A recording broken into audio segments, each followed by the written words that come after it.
She was never meant to wear the crown. Branded a bastard princess, cast aside, imprisoned, hunted. But destiny had other plans. Against all odds, she rose, not just to survive, but to rule. Queen Elizabeth I didn't inherit greatness, she forged it. She outsmarted kings, crushed the invincible Spanish Armada, and turned a divided island into a powerful empire.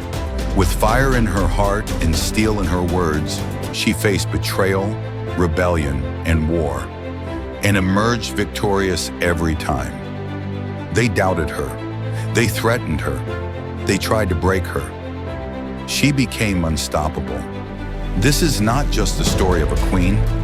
It's the rise of a legend, a ruler who rewrote history, a woman who became the greatest queen the world has ever known. This is Elizabeth I. Elizabeth was born on September 7th, 1533, to King Henry VIII and Anne Boleyn. Her birth was a bitter disappointment to her father, who longed for a male heir.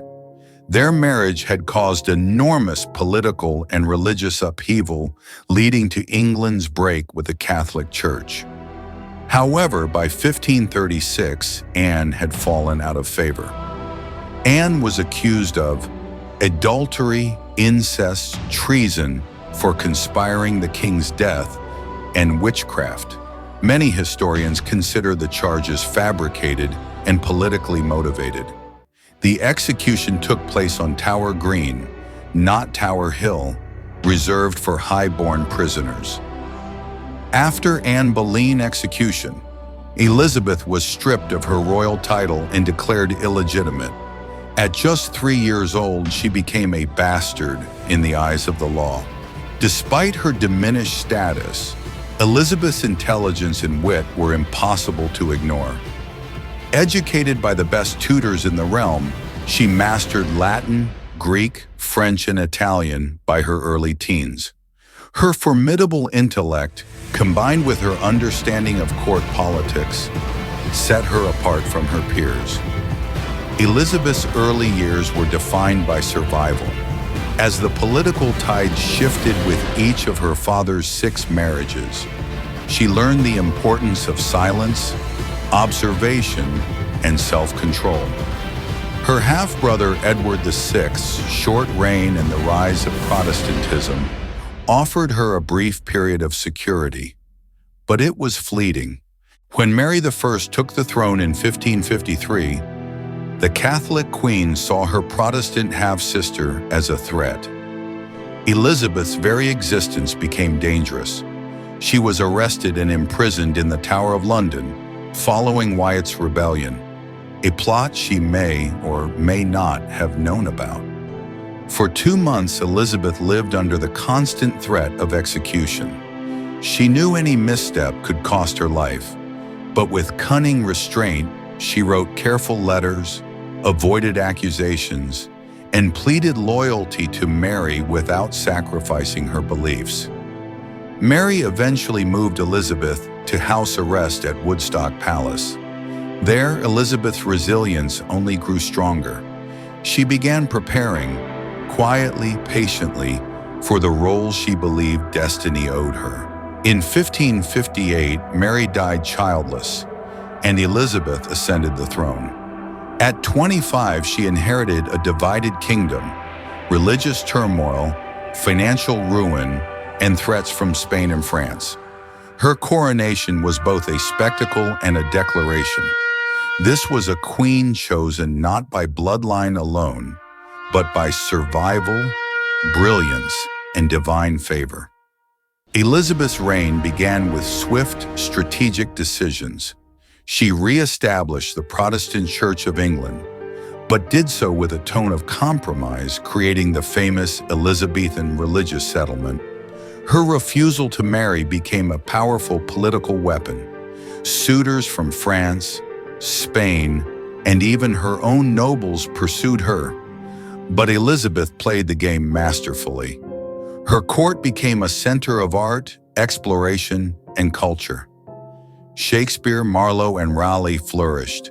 She funded voyages that expanded England's reach and influence, laying the foundation for a global empire. Yet even the brightest rain cast long shadows.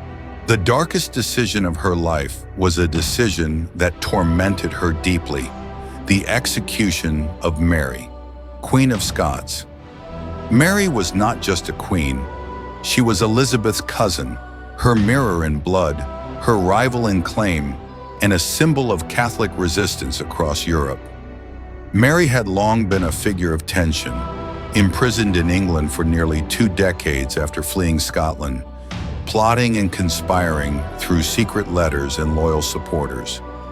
Parliament pressed Elizabeth to act against her. Advisors urged her, fearing Catholic uprisings and Spanish invasion. But Elizabeth hesitated. To execute a fellow anointed sovereign was to cross a sacred boundary, one that could shatter the divine image of monarchy itself. It was not only a political move, it was deeply personal. Elizabeth had once been a prisoner too, living in the shadow of death. She understood what it meant to be accused, hunted, caged. And yet, the Babington plot, a conspiracy to assassinate Elizabeth and place Mary on the English throne, changed everything. With undeniable evidence in hand, Elizabeth signed the death warrant in 1587. But even as the ink dried, her conscience bled. When Mary was executed at Fotheringhay Castle, Elizabeth was overcome with grief, fury, and guilt. She raged against her own council for carrying it out so quickly, claiming she had not fully consented. But the truth was clear. The act had been necessary to secure England's future, and it broke something inside her. From that day forward, Elizabeth's image hardened. She wore her solitude like armor. Her court watched as the queen who once danced and sang began to retreat inward. Yet her legacy only grew. The greatest external challenge came in 1588, when Spain sent the mighty Armada to conquer England. Elizabeth faced a formidable enemy with more ships, more soldiers, and more resources. But through brilliant naval strategy, fierce weather, and national unity, the English defeated the Armada. Elizabeth's speech at Tilbury, clad in armor before her troops, became legendary. "I know I have the body of a weak, feeble woman, but I have the heart and the stomach of a king, and of a king of England too." This moment sealed her image as a warrior queen, beloved by her people.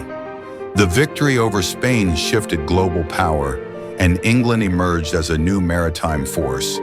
Yet the triumph was followed by personal tragedies. The deaths of her closest advisors, like William Cecil and Francis Walsingham, left her increasingly isolated. The execution of Robert Devereux, Earl of Essex, a man she once cherished, broke her heart. In her later years, Elizabeth became a solitary figure.